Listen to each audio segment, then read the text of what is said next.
Счастливый май, любимый край, своих солдат встречай скорее.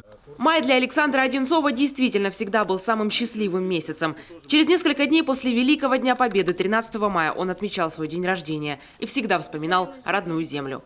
Александр Иванович здесь, в Семуково, на этом вот таком, ну скажем так, красивом высоком берегу Вычегды, это, наверное, очень символично. Безусловно, он любил свою деревню, всю Коквицкую гору. И, безусловно, любил своих земляков. Ну, так получилось, что ему пришлось помотаться много по нашей великой России. И, наверное, это тоже неплохо. Потому что такие люди, они, естественно, нужны везде. Родился Александр Иванович в семье крестьянина. В этом стареньком доме маленький Саша жил до 10 лет. Показывают его нам местные жители. История прославленного земляка им хорошо известна. Конечно, уже дом очень ветхий, никто не ухаживает.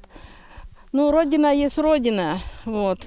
И нам сегодня очень как-то и грустно, и светло на душе, что еще не забывает наш уголочек, вот это Семуково, где вырос такой славный, великий человек. Здесь, в Семуково, он окончил начальную школу, решил продолжить учиться, несмотря на то, что ближайшая семилетка была в Усть-Выме, в 10 километрах от дома. Саша жил у родственников, а в родительский дом возвращался только по воскресеньям и на каникулах. Окончил педучилище, хотел работать учителем, но у войны были свои планы. Уже в 1939-м его отправили защищать родину. Шла советско-финская война. А в начале Великой Отечественной Одинцов возглавил оперативную группу особого назначения, в которой, кстати, была и Зоя Космодемьянская. Действовали они в тылу немецко-фашистских захватчиков на территории Смоленщины и Белоруссии. Он командовал батальоном, полком, дивизией, корпусом, был начальником управления Главного штаба сухопутных войск и первым заместителем председателя ЦК ДСААФ. Столкнулась с именем Александра Ивановича Одинцова, когда начинала свою трудовую биографию в Национальном музее Республики Коми, водила экскурсии по залу Великой Отечественной войны. И уже тогда я помнила эту фамилию, потому что мой наставник говорил, что это вот единственный генерал из республики, и мы всегда обращали внимание у наших школьных, особенно групп, останавливаясь у фотографии и рассказывая о нем вот, посетителям музея. Так как бы вот со мной связано это имя. И, конечно, вот никогда бы не подумала, что я познакомлюсь с дочерью, и окажусь на его родине, у памятника, и цветы возлагать будет такая почетная миссия.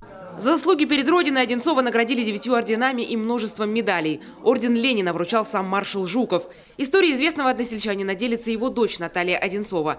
Это второй ее визит в республику. На этот раз миссии сразу 2. Почтить память отца и дополнить свою родословную. Всего за день поездки по республике она нашла одного из родственников.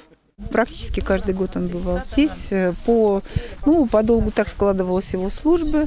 Вот, и когда в ДОСААФе работал, когда уже потом на должности первого зама председателя комитета российского комитета ветеранов, он очень часто приезжал сюда и обязательно заезжал в Семуково. Очень гордился и всегда говорил, что коми народ – это особый народ, это гордый народ. И что люди здесь очень скромные, очень такие вдумчивые, сдержанные. Ну, в общем, он очень любил свою малую родину. Здесь уверены, у Коквицкой горы не только богатое прошлое, но и будущее. Школьный ДСААФ в этом году отмечает 5-летний юбилей. Местные ребята – активные участники стрелкового клуба, патриотических конкурсов и спортивных соревнований. Своих героев тоже знают. У меня прадедушка воевал, его ранили в ногу, и потом его отправили домой, и после этого он потом умер. Бабушки всегда рассказывают про дедушек, чтобы мы о них помнили и не забывали. Урок мужества, посвященный генерал-полковнику, прошел в Кажмудорской школе. Здесь даже организовали небольшую выставку. Материалами к ней поделился Усть-Вымский музей. Фотографии, грамоты, военная форма и даже памятные часы от Министерства обороны России. Напоследок Наталья Одинцова передала в музей одну из книг Александра Ивановича. Оказывается, он был еще и талантливым писателем. Сегодняшние школьники получают знания в комфортных условиях. Одинцов же всегда учился вопреки.